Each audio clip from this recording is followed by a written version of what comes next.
Good day, everyone. I want to thank our sponsors for this month. Linda Mark Grunbaum, Elishvat Mark's father, Reuven and Chaim Olvesham's 30th yard site is today. Ruby Grunbaum was a Holocaust survivor, rose from the ashes of the Holocaust to build a reputation, a family, L'Shem Tiferet, and became a wonderful supporter of Torah and a lay Jewish leader. So we dedicate the learning to him today.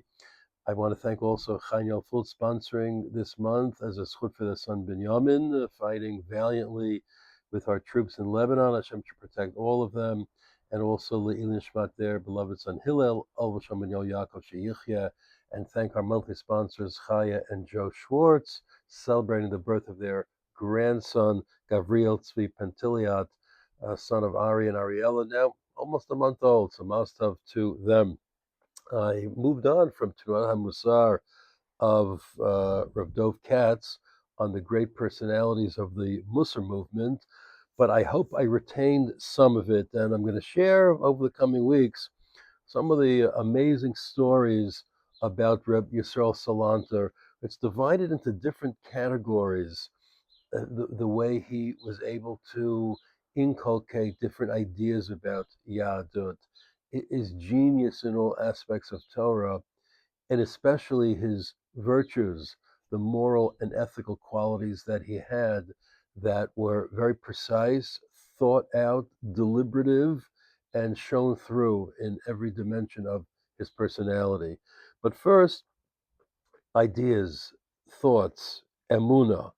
He was able to inculcate emuna in people in ways that spoke to them directly. So once he was living in the city of Memel, which is that port city then in Lithuania, and he went back to the inn in which he was staying, where he had rented a room, and he saw that the owner of the inn was a religious Jew, but his attitudes had changed, and he started scoffing and mocking different aspects of Torah. And Rousseau said to him, "What happened?" And he said, "The previous week he had hosted in the inn a heretic a Jewish heretic who denied reward and punishment. And to prove it, this heretic said, I'm going out to buy now a non kosher hot dog, and I'm going to eat it in front of you. And if divine providence is real, God will strike me down, or it'll get caught in my neck and my throat, and I'll die. I'll choke." And in fact, he did, and nothing happened to him. And this event shook the faith of this innkeeper. Rabbi Yisrael went back to his room, said nothing.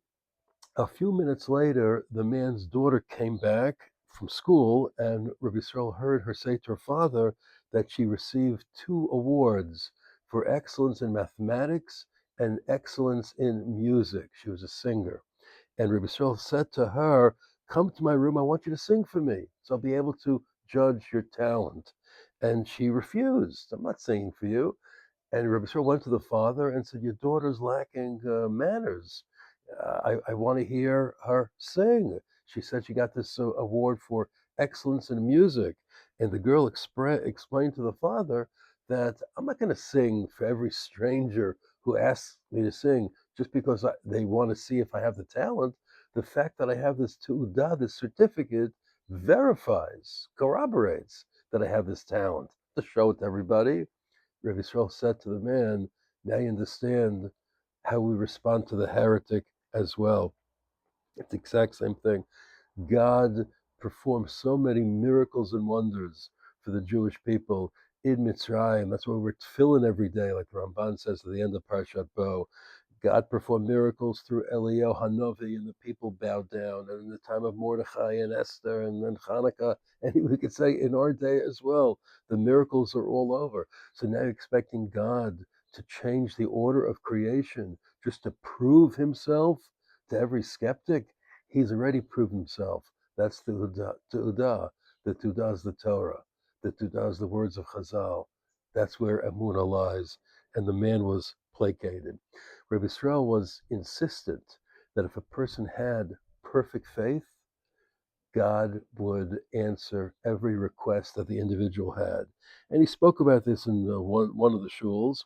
And after the speech, a painter came over to him and said that if I have perfect faith that Hashem is going to give me 10,000 rubles, will he give it to me? And Rabbi Yisrael said, perfect faith? Absolutely. So the man went home and he said to his wife, I'm giving up painting. I'm going to sit every day and say Tehillim from beginning to end, and God is going to give us 10,000 rubles. Well, day after day, week after week, nothing happened. The rubles did not come his way, and the family finances began to deteriorate. After a month, they had no money left. The wife said to the husband, this painter, go back to Rabbi Yisrael and find out why God is delaying giving you the money. And Rabbi Yisrael said, it's very curious that you're not getting the money, but I'll make you this offer. I'll give you 5,000 rubles in exchange for the 10,000 that Hashem is going to give you. Would you be willing to make that deal? And the painter's eyes lit up and he said, oh, absolutely, I'll take the 5,000. And Rabbi Yisrael said to him, go back to your painting because you see your faith is not complete. It's incomplete. Because if it was complete, you wouldn't be willing to take 5 instead of 10. That's what Emunah is. Ein od milavado. There's nothing else. I suppose I'll add that in the realm of mitzvot and averot, Rabbi Yisrael said, if you were about to drink something and a person said to you, don't drink that, and the person, you didn't know who he was. He said, don't drink that, it's poison. Most people would desist and not drink.